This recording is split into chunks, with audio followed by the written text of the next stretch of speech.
What is going on, guys? Joey here, and I am here with a temporary guest. Say hello.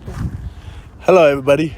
It's Chris, big body, my brother, FLEXX coach, FLEXX back breaker.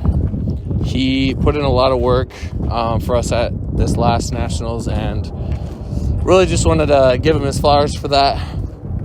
I did a little Q&A. Didn't really give many answers because I wanted to save them for Chris and some of the other coaches. So I got a bunch of questions here, and this is basically just going to be for Chris to sort of express himself a little bit so you guys can get to know him a little bit better. I may answer some questions, but I mean, you guys already know me. If you guys are on this channel, I mean, there's like years and years and years of what I think. So I'm just going to take this opportunity to give others a chance a chance to shine. So first question, do you have any thoughts on people that train with mostly lower RPE versus those that tend to push their RPEs a little bit higher? Yeah, so my thoughts on that would be, I look at both concepts or forms of different types of tools that you have. And there's a reason for why you can push harder intensity longer for particular weight classes and lifters. And then for others, their body responds very well to, lighter intensities. So I just look at both as actually specific tools that are necessary for specific lifters. Can you give me an example of a lifter that would train a little bit heavier so their RPEs are going to be a little bit higher for them versus another lifter that might see similar progress, training much lighter? Yeah, so like a perfect example is I had a 63 kg world level lifter, Vicky. She's gone on to do some good things, and we used to push 6 times bench, and we could get away with pushing bench pretty damn hard.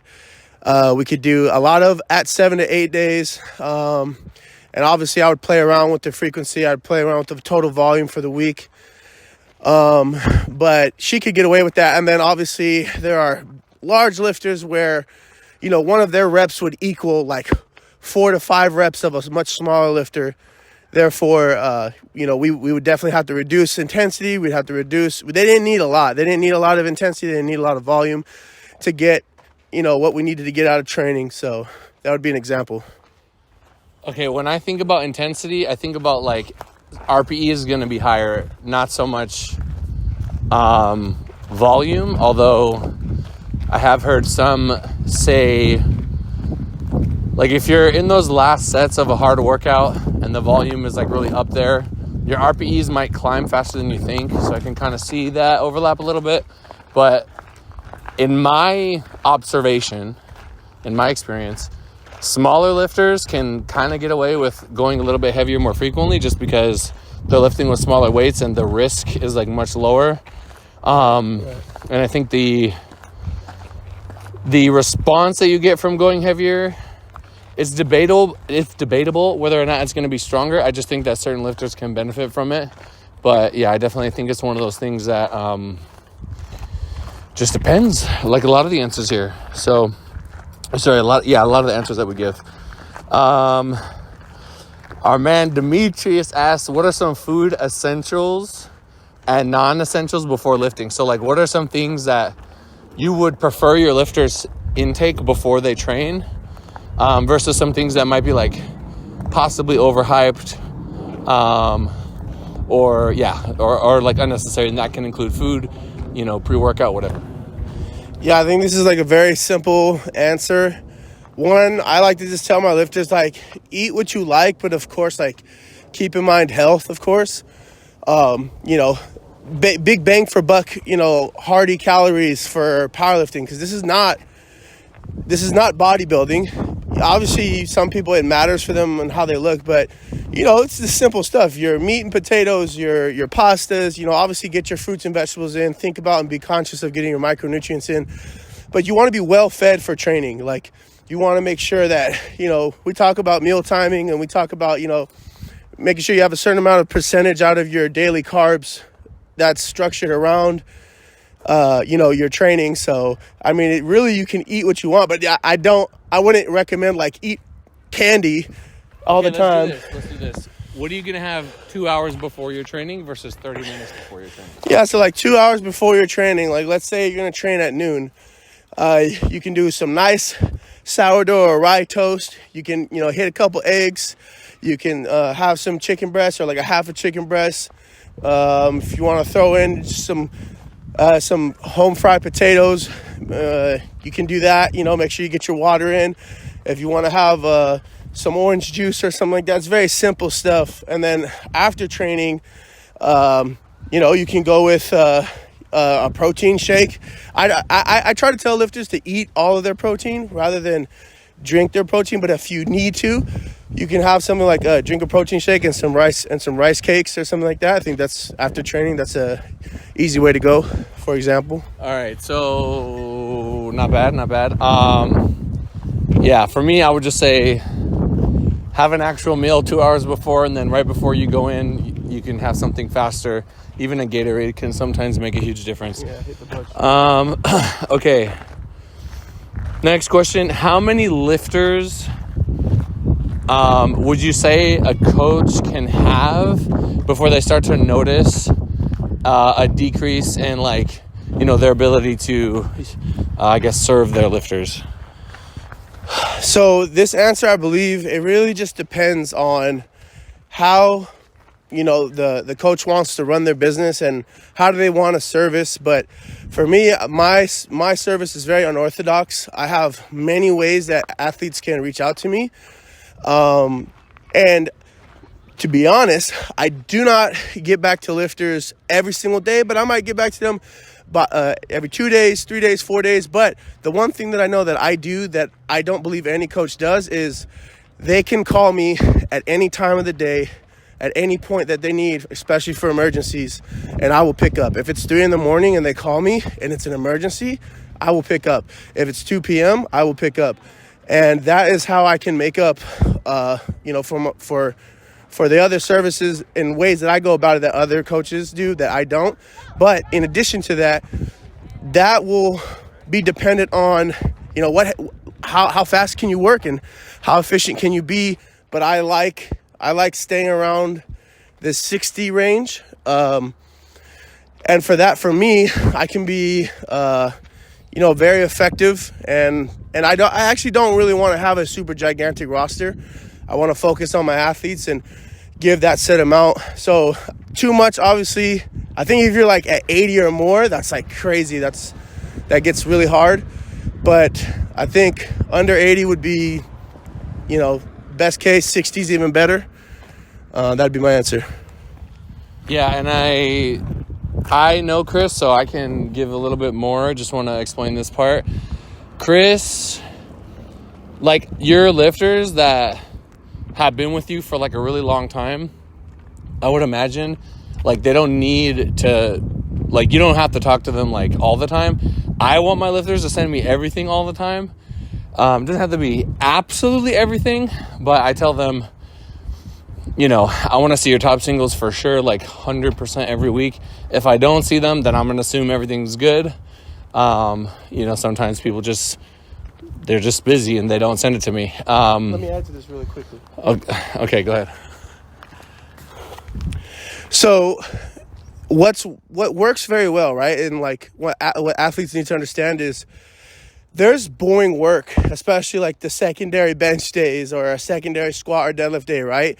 You could classify that as boring work, but that stuff really matters for me to monitor so I understand and have a history-based knowledge of your training, and that adds up going into your meets. And sometimes, some athletes don't even take their, week ones, their easy weeks or their deload weeks, they don't take it seriously when that matters, because many times, for example, an athlete can actually digress pretty hard because they're detraining, because they're going way too light. And if, I used to have athletes that they'd be like, oh, I don't need to send in my deload weeks. And they actually started getting weaker because they're getting too accustomed towards making some type of progress between weeks 2 and 4 in the way that I program. And then in week 1, they would completely detrain. So this is a perfect example of why it's important to send your work in weekly. And what's worked best for myself and my roster is, as long as we're communicating on a weekly basis, we're talking somewhere between 2 to 5 days. They also have an option to call me anytime they want. We're monitoring training, and I have a clear base knowledge of how did training go week to week. And we've been doing that for years now. And so I just want to explain how it works for me and why it's important, and how much at minimum do you need to send to your coach to make some pretty solid progress. And I think we maximize with that form there. Yeah, I mean, I always tell people, I tell the FLEXX coaches, I want you to get back to them within 24 hours. If Chris is giving people the option to spread it out, but they have the option to, there's an emergency line, not even an emergency line, just something that's a little bit more urgent, a way to reach out to him. I mean, I think that's fair. And I think, it's whatever allows you to work and service your lifters, the best. And I don't really see a problem with that. But yeah, I just think 24 hours is a good standard. When I first came into the space, that wasn't the standard. Granted, a lot of my OGs, it's really just if Keiko or Russ are sending me lifts, it's I'm just checking things off, and maybe I'll have a small comment about something, or something is not how I want it to be, but it's never, we're not, it's been 5 years, 6 years together, 4 years together. So we're not making sweeping technique changes and stuff like that. All that stuff, that's handled in the early days. That's handled way in the beginning. So yeah, I think it's I think communication is super important, but it changes over time. And I think somebody who's working with 40 people and they're all relatively new, that's going to be a lot more of a strain than working with 60 people, even more, that are OGs. So they know your system, they've been with you for a really long time, and the communication is much different in terms of I'm not writing people books after 5 years. We're just making sure that the ship is headed in the right direction. And, through the ups and downs of training, sometimes we can veer away from what made us successful. So I'm definitely here to prevent that from happening. Okay. Next question. If somebody does triples or doubles, specifically they're asking, 3 reps and below, does that replace the need for singles?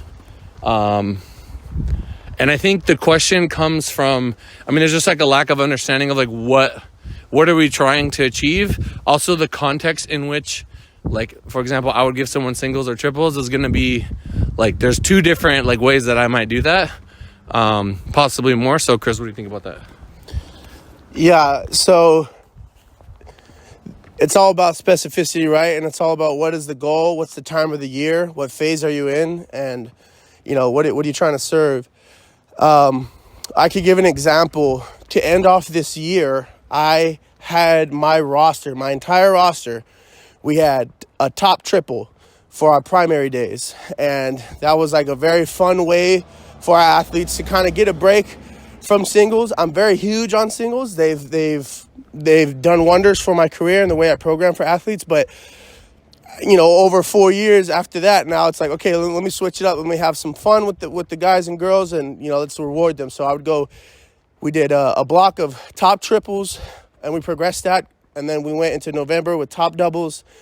And now here we are in December, ending off the year with top singles. And one of the things that, I'm very thankful for, and having Joe as a mentor and teaching me over all these years, he was talking about with programming and the concept of don't be afraid to be creative and have fun as long as you're using the applications necessary to create progress. You can be creative and make sure that you have blocks where your athletes are being rewarded and having fun. And so that was a fun way where I utilized triples. You can use triples for how you want to peak athletes into a meet. You can use triples in the off season. But as far as replacing singles, you can do it. But me personally, I would say I wouldn't do it for too long, because at the end of the day, on game day, when we are competing on meet day, you're doing a single, right? You're doing a single attempt. So you want to specify towards that. But that would be my quick answer. All right. If I'd rather save that for a programming workshop, but all right. So next question is, what are some things, like, give me like not that many things, just a couple things. One thing, let's do that. Keep it easy. That lifters can do to go the extra mile with their training and nutrition. Okay, so I think this one is pretty big. And that would be sports rehab mobility. Now, let me be clear on this, okay? When we're talking about mobility, we're not talking about like overthink and emphasize like I need to have superb range of motion and a mobility. I need to be perfect at that. This is not like Olympic lifting. But you do want to be somewhat mobile so that you can be healthy and that you're lubricating the joints, that you're priming the joints, you're priming the muscles, you're warming them up the way you need to. So drilling, mobility drills, rehabilitation is very important. There's like in football, we have something known as like gate openers. It's where you externally rotate your hip sockets and internally rotate. And there's things you can do to open up the glutes for like piriformis syndrome. A lot of people get beat up from that, especially when you work hard for a certain amount of blocks from deadlifting, whether it be conventional, sumo, whatever the case may be, all the accessories, squats, deadlifting, all the variations of deadlifting. Your glutes can get beat up pretty hard. So you have to release them. You have to bring back and undo the trauma. So pretty much the answer would be sports rehabilitation, mobility drilling, and just making sure that your body is in balance of being stiff enough, but also pliable enough, and having the healthy set amount of range of motion so you can still be successful for powerlifting. Now, is this something that's kind of like a warm-up, or something that you're just doing like passively, maybe on your rest days, or just like all the time to kind of help out? Yeah, so the way I like to explain it to lifters is you can utilize rehab movements prior to training to fire up certain areas, and then you can also use them as cool downs. You can also structure it to where, like, I like to tell my lifters, you should be doing at least 2 times a week for maintenance, just to make sure, like, you cannot powerlift for 7 years and not do any type of work to make sure that your body is recovering just as hard as it's been training, right? So to make sure that you don't, I went like a full year, because long time ago, this is like back in football, where I thought I was like, oh, my back is, like, people will say my back is broken, I did something, they'll self-diagnose, when really they just weren't doing the necessary rehabilitation work to keep themselves healthy so that they could still create, progress in their performance and within training. So like I said, you can do it before training, warming up and priming your body, getting ready to train. You could also do it as cool downs. You could do it for both. But I would at least say do it at least 2 to 3 times a week, just to make sure you have the right amount of maintenance so your body can perform week to week. Now, are these going to be things that are just kind of generic that anybody can do, or is it very like specific for the mobility of the person? So, I mean, it just depends, because some people can have like everyone gets super tight rhomboids and like the muscles surrounding the shoulder scap area. People get super tight hips. It just depends on like the areas that you have not addressed over time. I know I can't tell you how many times, and I'm sure, Joe, you've heard this before from lifters where they'd be like, oh, I used to push squats 3 times a week, right?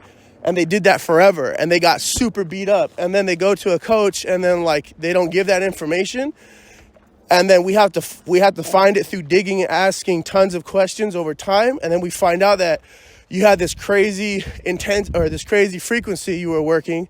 So now we actually have to do stuff that's not really powerlifting. It's more so sports rehabilitation work. You know what I mean? Like, for instance, like I'll have athletes that they'll hit me up and be like, yo, my knees are killing me. And I'll be like, all right, lie on the floor, supine, face up, point your toes up, dorsiflexion, and keep your legs straight. Do heel slides, literally activating hamstring activation, right? And then they had the severe knee pain and they do like 3 sets of 10 of that or 2 sets of 12 of that, right? And they're like, oh man, the knee pain went away. And it's just simple things where sometimes athletes aren't aware or have the experience or knowledge of, I just need to prime my body better prior to going into my session. Yeah, I think for me personally, when I was competing, I had the luxury of like, I would go in and get a massage. I would, do, physical therapy for injuries that I had in the past.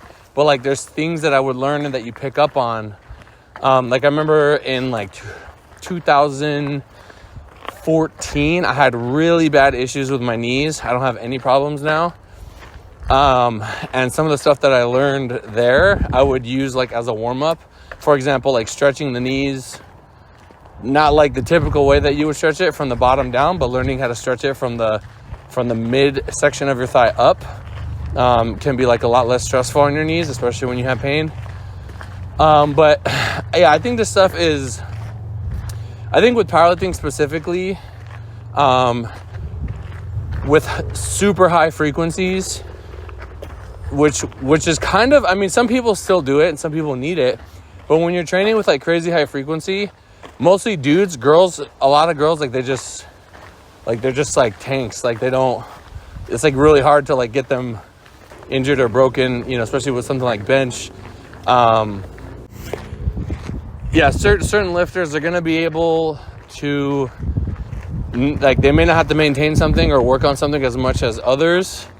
There's some girls I've been coaching for years and they just like never have tight shoulders. You know what I mean? And it's, but like, yeah, if you're squatting 3 times a week, your hip flexors, the bottom part of your knees, chances are if you go to any power lifter and you just like if you massage your elbow, right? Like at the, like right at the end of the tricep where it ties into the joint, like it's gonna feel good and it's gonna feel pretty tight because you're benching a lot, right? Same thing with, your quads on squat, maybe like your glute hamstring tie-in, the adductors, everybody's different. And I think like genetically, I know some lifters that do very little maintenance and some lifters that they do a ton. And I think you gotta kind of feel that out for yourself. And, I always tell people, if you want to like really, if you look at like a professional athlete, they're going to have built a relationship with a PT person. They might have a nutrition person, and then they have like their coach. And like, you have like someone who's like the best or like a specialist in that thing. And then, they kind of learn you and they know you. And I think that works really, really well.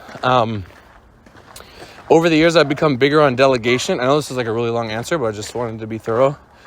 So, and it's rare that this happens, but if something is like, just like very obscure, like, okay, I've never seen this before, which like, as time goes on, that becomes less and less. Then I will, I'll hit up one of my PT friends and be like, yo, maybe they're even in the area of that person. I'll be like, can you take a look at them, see what's going on, But, that's like, for example, when Russ is prepping, he's got like, I'm pretty sure it's 2 different PTs that he knows to make appointments with when we get into the shit of it. You know what I mean? Like when we're really into the hard part of prep. And that having somebody there to help you, like in person, or just work on you, like instead of you having to like do those stretches on your own, like maybe they run you through some stuff, but they can just work on you. I mean, it's just like a pro athlete would, you know? So I know it was a long ass answer, but I thought it was a good answer. All right, next question. What do you think makes you a great coach compared to others? So this is interesting because, you know, I'm 30 going on 31, and I'm not afraid to let people know my age. And I say that because I'm in that median in between, you know, in 2017, or 2016, 2017, I had concluded my pursuit of professional football. But I still have that same mentality of there's no one on this planet that I feel can work harder than myself and my team. And I like to use that same mindset and apply it in what I do in coaching with my people. And I look for my people to embody that. And I believe that, no doubt in my mind, I don't believe that there's anything in this sport that I can't do. It's literally just a matter of time and working hard for as long as I can with my people and understanding, you know, what we're trying to achieve, right? Like you think about legacy. So how do you build your legacy? Is a legacy defined by 1 year or is it defined by decades, right? It's a long game. So, I mean, to answer this question, I believe all I can say is, you know, I would like to let the people, you know, over time will tell how great a coach is. Time will tell our results. And, you know, I believe wins are incredibly important. And how do you get to wins? It's all the other very important, meticulous things over a long period of time. So, you know, what sets me apart from the rest of the coaches? Why do I feel myself would be better than other coaches? I would just say that there's a lot of things that I'm willing to do that I don't see other coaches doing, that I see they believe there are particular practical things that are important, but are missing out tremendously on the things that they're not even thinking about. And for me, I'm very competitive, so I don't even want to touch on those things because I'm competitive. I want to beat my opponents, right? To stop ranting and just get to it, I believe that I have a certain particular passion, desire. I'm fearless, and I look to instill that within all my people, and I feel they embody that and they've bought into that. And I believe one of the things that's very rare about coaches, the great ones that I've noticed, is how you bring the absolute best out of your people.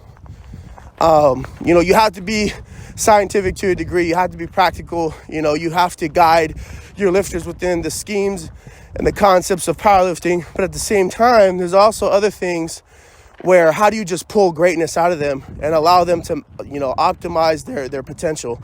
And I believe that's what sets, you know, my team. I think we have a lot of great coaches on our team that do that, all of them, especially myself. And I think if you're confident, you have to be confident if you want to be the best. Like you know what I mean? So that's a good answer. It's a long answer. There's some things about that are, see, this is one thing that I do like about this team is that there's so much diversity. And maybe some of the things that he just said, I mean, I give you guys like a lot of information, right? I don't really hide too much unless it's something that's like, you know, I'll keep it like if there's something that I put in my workshop, it's because I want it to be special and I want it to be, you know, something that I could take the time to go super in depth to kind of explain. And it, you know, Instagram is not really a place for that. But yeah, I mean, it was a good answer. This is pretty long and we can go forever. We could literally go for hours. If you guys enjoyed this, let me know in the comments. Maybe we'll do more shit with Big Body. Maybe, possibly, I don't know. We'll think about it. Maybe on the fence. I'm kidding. Last one. You can go a little bit in depth if you want. Is the cure to male loneliness thugging that shit out? Here. Let me say this. you've got to learn to love yourself in life first. Like, seriously. Like, I know I could give you some funny ass joke. I like to joke a lot, but some people do struggle with this, and you've got to learn to accept yourself. You've got to learn that you are what you are. You have what you have. You have what you have, physically, mentally, and all the other traits about you. So just to be quick here, you've got to love yourself. And once you can love yourself, I think from there you can allow yourself to love others and be loved. So that would be the cure towards loneliness, in my opinion. Yeah, if I had to give a little input there, I would just say I'm weird, and that's like, I may feel like maybe if I'm like 3,000 miles away from home, like when I was in Japan in August, like the loneliness that I experienced there was like, well, shit, at 5 o'clock, everybody back home is asleep.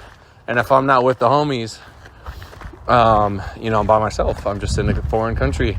So you might have loneliness in that regard, but I'm kind of weird in that I've always kind of just been like cool, like living on my own, and just like doing things independently. So it's kind of a difficult thing for me to somewhat relate to, but I will say that I think just like burying yourself in something that you are working towards will help you get through whatever negativity or bad feelings or emotions it is that you're going through. I remember one Christmas like 11 years ago, I was working at a retail store, and me and my girl at the time had broken up, and I just wanted to work. That's just kind of like, as I'm working, I'm not thinking about it, and as time is passing, I'm like, it's like kind of getting less, you know what I mean? You're not dealing with it as much. And then you kind of like handle it in the gym, you know what I mean? Like you just like get over it your own ways. And as men, I feel like we just, we handle it our own way. We just say, you know what? Nobody really cares about your problems at the end of the day. You just got to deal with it and just keep going. Put one foot in front of the other. What about women? For girls, I mean, it's different. I don't want to speak too much on that. I mean, our mom was very tough raising both of us. And she was, I'm sure things when bringing us up was not ideal, especially when you're doing things alone. But she handled it, and she was just like a machine. It wasn't like, let me go vent to this guy or whatever. It was like, nope, just got to handle business, got to put food on the table, got to keep the roof over the head. And I think that kind of really was imprinted on me, to just like, it doesn't matter. Yeah, it doesn't matter what I'm feeling or what I'm going through. One day, guys, I will share with you what I went through the last 2 years, a little bit less than 2 years.